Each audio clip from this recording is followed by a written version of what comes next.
Martin प्रिंग की book investment psychology explained का ये पार्ट सबसे इम्पॉर्टेंट है क्योंकि ये सीधे हमारे दिमाग और पैसों के बीच के कनेक्शन को हिट करता है। प्रिंग का मानना है कि स्टॉक मार्केट में सक्सेस 20% स्ट्रैटेजी और 80% साइकोलॉजी पर डिपेंड करती है। प्रिंग शुरुआत करते हैं इस कड़वे सच से कि मार्केट में सबसे बड़ा दुश्मन कोई ऑपरेटर या कोई न्यूज़ नहीं बल्कि हम खुद हैं। उनका कहना है कि जब तक एक इन्वेस्टर अपनी इमोशंस को कंट्रोल करना नहीं सीखता, दुनिया का कोई भी बेहतरीन स्ट्रेटजी उसे अमीर नहीं बना सकता। इस पार्ट को हम कुछ इम्पोर्टेंट पॉइंट में समझ सकते हैं। First, the ego trap. Investment की दुनिया में ईगो सबसे खतरनाक चीज़ है। प्रिंग समझाते हैं कि अक्सर लोग एक स्टॉक खरीदते हैं और जब उसकी प्राइस नीचे गिरने लगती है तो वो उसे बेचते नहीं हैं क्योंकि उनका ईगो उन्हें ये मानने नहीं देता कि उनका डिसीजन गलत था। वो होप मतलब उम्मीद में बैठे रहते हैं कि प्राइस वापस आएगी। प्रिंग कहते हैं कि the market has no ego. Market को फर्क नहीं पड़ता कि आपने क्या सोचा था।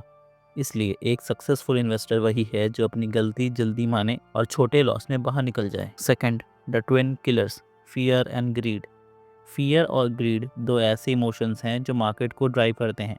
ग्रीड, जब मार्केट ऊपर जा रहा होता है तो लोग फोमो मतलब फियर ऑफ मिसिंग आउट का शिकार हो जाते हैं। वो टॉप पर खरीदते हैं क्योंकि उन्हें लगता है कि पैसा डबल हो जाएगा।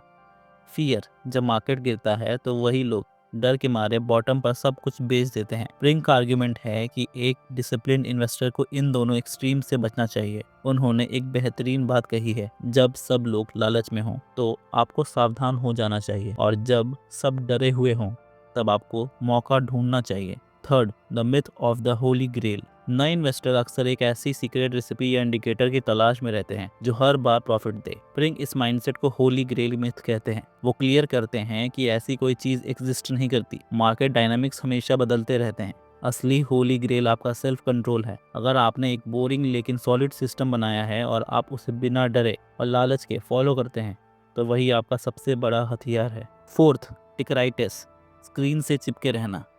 प्रिंग ने एक टर्म यूज़ किया है, टिकराइटिस। इसका मतलब है बार बार प्राइस चेक करते रहना। जब आप हर मिनट प्राइस देखते हैं तो आपका दिमाग शॉर्ट टर्म फ्लक्चुएशन को देखकर पैनिक करने लगता है। इससे आप लॉन्ग टर्म व्यू खो देते हैं और जल्दबाजी में गलत डिसीजंस लेते हैं। एक इन्वेस्टर को स्क्रीन से थोड़ी दूरी बनानी चाहिए ताकि वो बड़े पिक्चर पर फोकस कर सके। Fifth, objective versus subjective thinking. Objective thinking का मतलब है फैक्ट्स और डेटा पर फोकस करना, जबकि सब्जेक्टिव थिंकिंग का मतलब है अपने इमोशंस और गट फीलिंग पर चलना।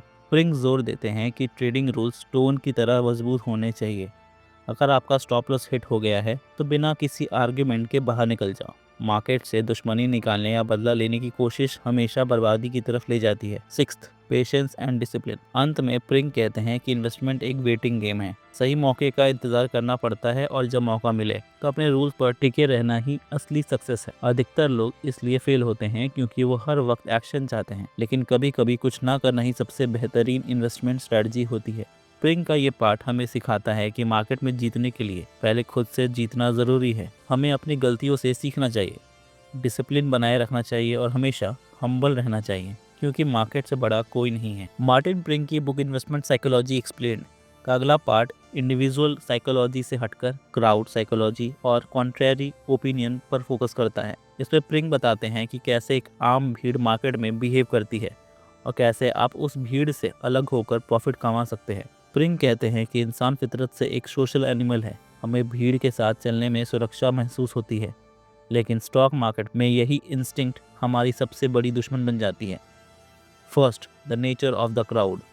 मार्केट पे जब कोई ट्रेंड बुल और बियर शुरू होता है तो शुरुआत में स्मार्ट मनी एंटर करता है, लेकिन जब तक वो ट्रेंड खत्म होने वाला होता है तब तक आम जनता उसमें कूद पड़ती है। प्रिंग समझाते हैं कि भीड़ हमेशा ट्रेंड के बीच में सही होती है, लेकिन ट्रेंड के बदलने पर हमेशा गलत होती है।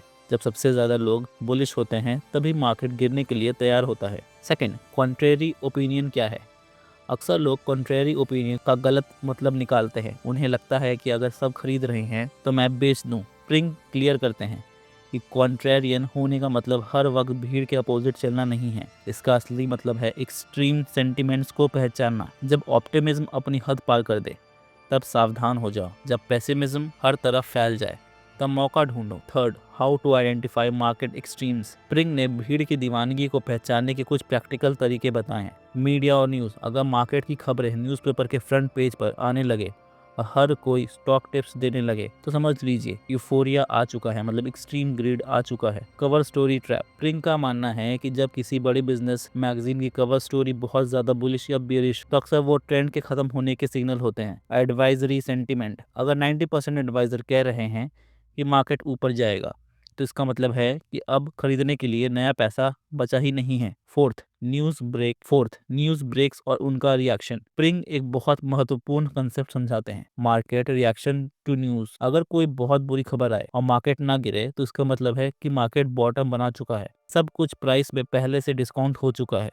वैसे ही अगर बहुत अच्छी खबर पर भी मार्केट ना बढ़े तो समझ लीजिए कि टॉप बन चुका है। Fifth, dealing with professionals. Spring इस पार्ट में ब्रोकर्स और मनी मैनेजर के बारे में भी वार्न करते हैं। उनका कहना है कि प्रोफेशनल्स अक्सर भीड़ का हिस्सा होते हैं या उनके अपने टारगेट होते हैं। एक सक्सेसफुल इन्वेस्टर को उनकी बातों को सुनना तो चाहिए, लेकिन डिसीजन हमेशा अपनी इंडिपेंडेंट रिसर्च और साइकोलॉजिकल डिसिप्लिन के बेस पर लेना चाहिए। सिक्स्थ, इंडिपेंडेंट थिंकिंग का इम्पोर्टेंस। भीड़ से अलग होना आसान नहीं है, क्योंकि जब आप सबके अपोजिट खड़े होते हैं तो लोग आपका मजाक उड़ाते हैं। स्प्रिंग कहते हैं कि सॉलिट्यूड मतलब अकेलापन में काम करना सीखो, अपने एनालिसिस पर भरोसा रखो और मार्केट के शोर से दूर रहो। एक कॉन्ट्रेरियन बनने के लिए बहुत ज़्यादा मोरल करेज की ज़रूरत होती है। ये पार्ट हमें सिखाता है कि भीड़ हमेशा एंड में गलत होती है। अगर आपको मार्केट से एक्सेप्शनल गेन्स चाहिए तो आपको भीड़ से अलग दिमाग लगाना होगा और सेंटिमेंट इंडिकेटर को प्राइस एक्शन के साथ जोड़कर देखना होगा। मार्टिन प्रिंग की बुक का आखिरी हिस्सा सबसे ज्यादा प्रैक्टिकल है। पहले दो पार्ट्स में हमने दिमाग और भीड़ को समझा, लेकिन इस पार्ट में प्रिंग बताते हैं कि इन सब बातों को एक एक्शन प्लान में कैसे बदला जाए। प्रिंग का मानना है कि बिना किसी सिस्टम या रूल्स के ट्रेड करना बिल्कुल वैसा ही है जैसे बिना मैप के जंगल में निकल जाना। इस पार्ट में वो मैकेनिकल अप्रोच पर जोर देते हैं ताकि इमोशंस की जगह लॉजिक काम करे। फर्स्ट, एक पक्का प्लान तैयार करना। प्रिंग कहते हैं कि ज्यादातर लोग मार्केट में कूदने के बाद सोचते हैं कि क्या करना है, लेकिन असली इन्वेस्टर वो है जो ट्रेड लेने से पहले ही सब कुछ डिसाइड कर लेता है। इसमें तीन चीजें सबसे जरूरी हैं। फर्स्ट, एंट्री पॉइंट, मैं क्यों खरीद रहा हूँ, based on logic not on tip. Second, exit point, stop loss, अगर मैं गलत हुआ तो मैं कहाँ बाहर निकल जाऊंगा। थर्ड, टारगेट, मैं कितना प्रॉफिट एक्सपेक्ट कर रहा हूँ। The 19 golden rules of investment psychology. प्रिंग ने 19 रूल्स दिए हैं जो हर इन्वेस्टर के लिए बाइबल की तरह हैं। इनमें से कुछ सबसे इम्पोर्टेंट नीश है। जब डाउट हो तो बाहर निकल जाओ।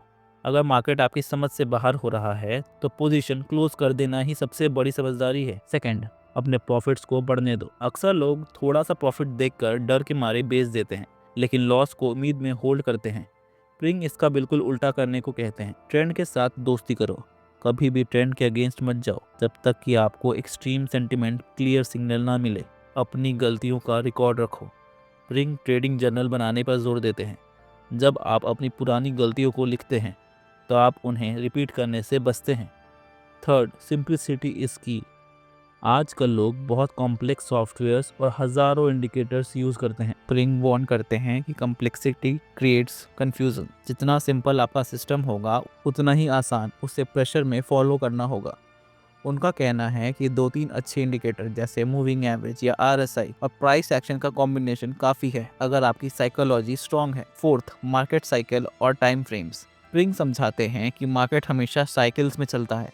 एक सक्सेसफुल इन्वेस्टर को ये पता होना चाहिए कि वो कौन से टाइम फ्रेम में खेल रहा है। अगर आप लॉन्ग टर्म इन्वेस्टर हैं तो डेली नॉइस या उतार चढ़ाव से आपको फर्क नहीं पड़ना चाहिए। अपने टाइम फ्रेम के हिसाब से ही डिसिप्लिन रखें। फिफ्थ, सेल्फ इवैल्यूएशन और डिसिप्लिन। स्प्रिंग अंत में एक बहुत बड़ी बात करते हैं, investment is a journey of self discovery. Market आपको बताएगा कि आप कितने इम्पेशेंट हैं, कितने लालची हैं या कितने डरे हुए हैं। इस पार्ट का मकसद है कि आप मार्केट को एनालाइज करने से पहले खुद को एनालाइज करें। हर लॉस एक लेसन है और हर प्रॉफिट एक रिवॉर्ड है आपके डिसिप्लिन का। मार्टिन प्रिंग की ये बुक खत्म होती है इस मैसेज के साथ कि नॉलेज और एनालिसिस सिर्फ 10 से 20% है, बाकी सब कुछ आपका कैरेक्टर और डिसिप्लिन है। अगर आप अपने रूल्स को पत्थर की लकीर बना लेते हैं और भीड़ के पीछे भागना बंद कर देते हैं तो आप मार्केट के टॉप 5% विनर्स में शामिल हो सकते हैं। मार्टिन प्रिंग की इस मास्टरपीस बुक का सार यही है कि मार्केट में पैसा दिमाग से नहीं बल्कि डिसिप्लिन और जज्बात पर काबू पाने से बनता है। इन्वेस्टमेंट साइकोलॉजी एक्सप्लेन्ड हमें ये समझाती है कि मार्केट कोई मशीन नहीं बल्कि इंसानों का एक समुंदर है। अगर आपको इस समुंदर में डूबने से बचना है तो ये 3 बातें हमेशा याद रखें। फर्स्ट, आपका सबसे बड़ा दुश्मन आपका मिरर है। मार्केट आपको हमेशा लालच और डर से उकसाएगा। जो इन्वेस्टर अपने ईगो को साइड में रखकर गलती मानना सीख जाता है वही लंबे समय तक टिकता है। सेकंड, भीड़ हमेशा सही नहीं होती। जब हर जगह शोर हो तो शांति से बैठिए। जब सब लोग डरे हुए हों तो हिम्मत दिखाइए। मार्केट के टर्निंग पॉइंट पर भीड़ हमेशा गलत होती है।